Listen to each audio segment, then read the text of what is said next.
Oh, ooh, I gotta get my deadlift over 400. All this talk about fast food is making me feel unfit.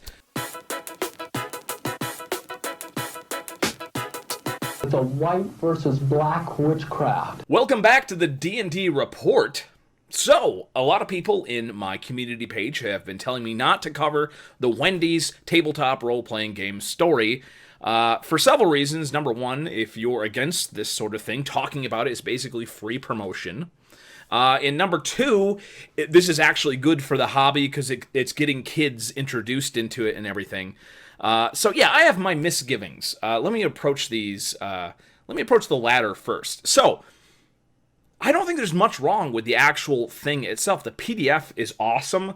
As you can see here, we're looking at a baked potato wearing a witch hat. Clearly, there was some amazing creative people involved in this. The unfortunate thing is that somebody made the decision to try to shoehorn mechanics where you actually have to eat like the physical fast food to get advantages in the game, and that just seems wrong to me. If you promote something like this, people are going to want to go and eat Wendy's regardless. I think putting rules in the book is just way too far, and it's stupid. But other than that, the book itself is fine, with the exception of a certain thing. Hey, look, it's the Tal'Dorei campaign settings book from Matt Mercer. And look at this, when you go to the first page there, you see this. Look at that. Now that's a credit page. In a D&D book, that's actually quite common for the first page to have all the credits of people who worked on the game. So awesome. Let's go to the Feast of Legends PDF and let's scroll down and oh. Well, that's a very, very blank page. And clearly, the people who designed this book clearly expected that is where the credits page is supposed to be. But it's not there. Wendy's created this awesome book and then decided not to really credit anybody. And that sucks. That really sucks. It's a nice thing. We don't really know who wrote it or designed it. There are some credits for the artists. Third to the last page, they do credit the artists. That's all well and good, but frankly, I mean, that's not generally speaking how these sort of things are generally credited. I mean, we have a very good example on how to properly credit someone who worked on your book. So what do we do now? I mean, we have this really nice book, but it's got some pretty scummy mechanics in it that gamify eating fast food. I don't care who you are, it's like, that seems kind of creepy to me. But at the same time, it's totally cool if somebody wants to try this out. So what to do? Well, you should probably go to the Green Brothers website, now called Pro Home Cooks, and they actually have a video series about how to make Wendy's food. So I suggest that if you want to play this game, but you don't want to kind of buy into the weird mechanics of gamifying fast food, go find a video like this. I will link this in the description. But go find a video like this and make your own Wendy's-style food at home and have a fun time making some food with your friends and then playing a little game. And, you know, don't worry about all those other dumb rules saying outside food doesn't count. That's just bizarre and weird. Secondly, I just wanted to touch on the Reaper Bones 5 campaign. The Pizza Dungeon. I'm not sure if this is going to have to do with the Pizza Dungeon dice weirdness that they were talking about before. But yeah, no, it's an interesting campaign as always. Somebody noted that there's some bizarre stuff in here that doesn't seem to actually be related to D&D or any other role-playing game. And yeah, there's always a couple bizarre things in these campaigns. It's like nobody needs a pizza dragon. But then again, nobody needed that butler who was there was a ghost butler who was delivering pizza, I believe, in the original Raoul Partha line as well. And let us say, there have been companies who have tried to make just straight up Kickstarters with only old school D&D miniatures. And Center Stage Miniatures tried to do that, and they completely went out of business. They had successfully funded Kickstarter projects and they basically filed for bankruptcy back in 2015.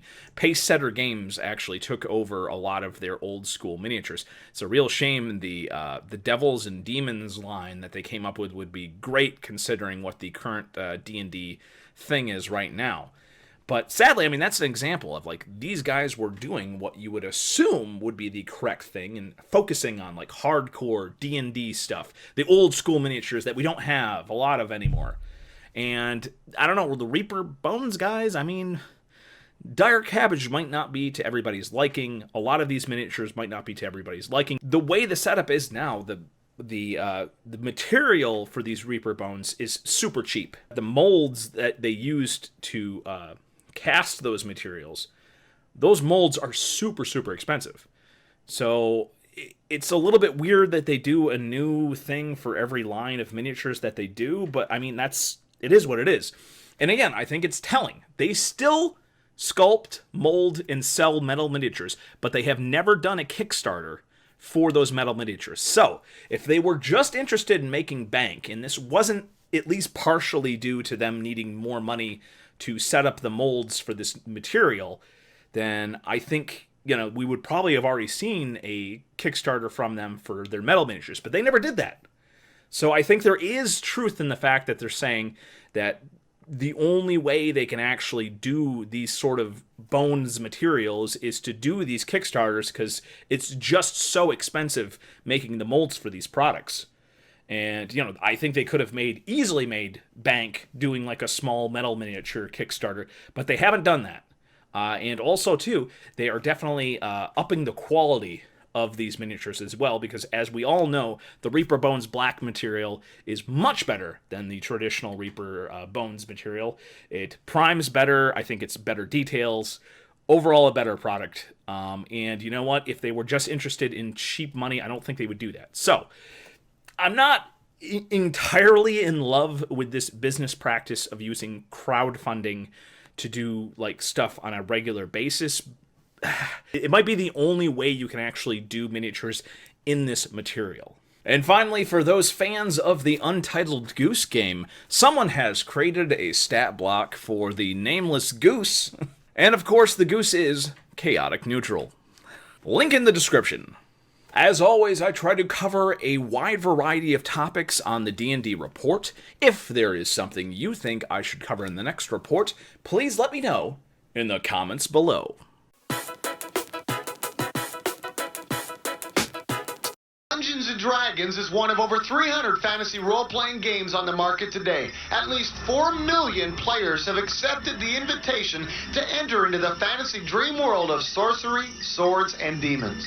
In Dungeons & Dragons, what you do is to create a fantasized universe of the mind in which expediency to achieve your goal is more important than any kind of moral frame of reference to your actions. I have letter after letter where people took the pieces. Now, there's sixes involved in the pieces of the game, but they take the pieces of the game, they would throw them in the incinerator or the fireplace. They've been talking about it in church.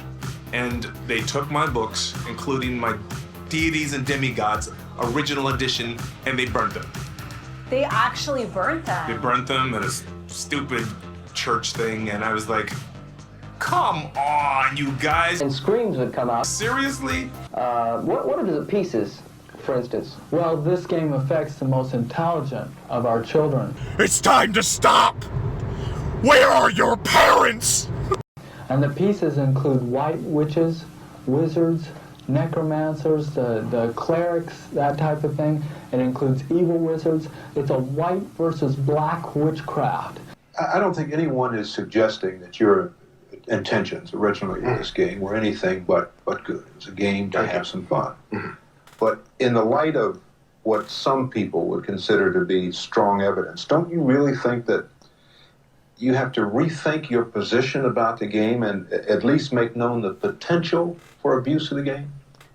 Well, I again have to go back and say there's no link that this is, except perhaps in the minds of those people who are looking desperately for any other cause than perhaps their own failure as a parent.